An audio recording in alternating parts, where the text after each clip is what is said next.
Достар, бүгін осындай трайфл дайындаймыз.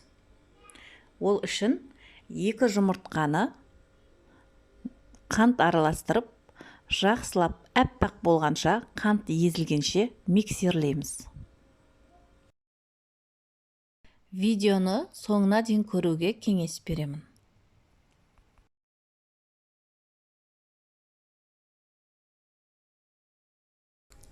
Енді ұн, какао, разрыхитель үшеуін жақсылап араластырамыз бір-біріне, яғни құрғақ заттарды. Ұнды миксерлеп жатқан массамызға саламыз.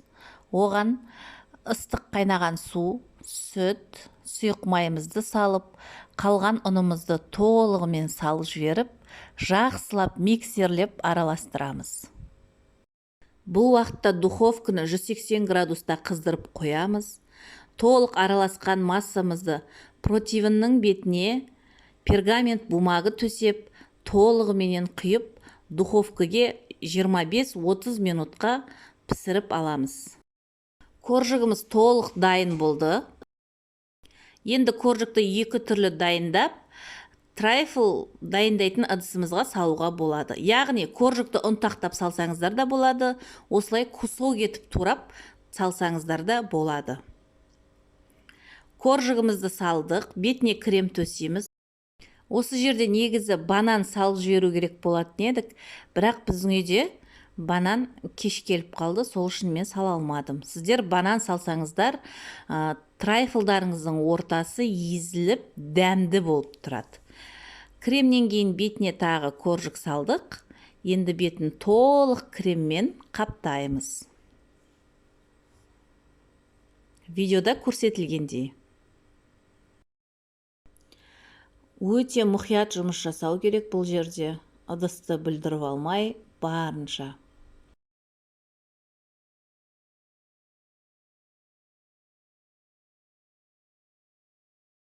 Кремді толық жағып боламыз. Ыдыстың бүлінген жері болса, сүртіп тазалап аламыз. Енді ганаш дайындауға кірісеміз.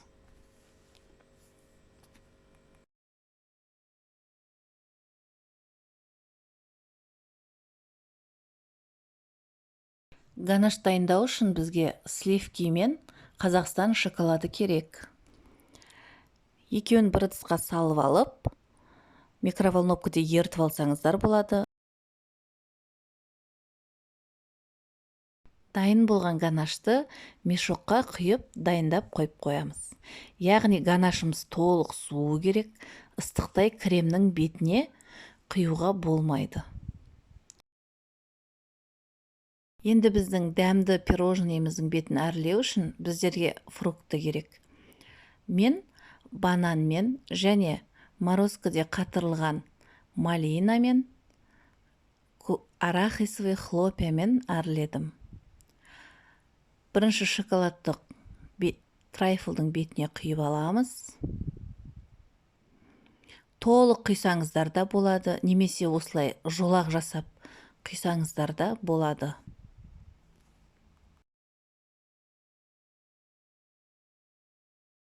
Тәттіміздің бетін әрлеу әркімнің өз идеясы. Мен осылай дайындадым. Міндетті түрде трайфлды дайындағаннан кейін бір түнге қойып қою керек. Себебі коржық пенен крем бір-біріне сіңген кезде өте керемет, нәзік, дәмді болып шығады.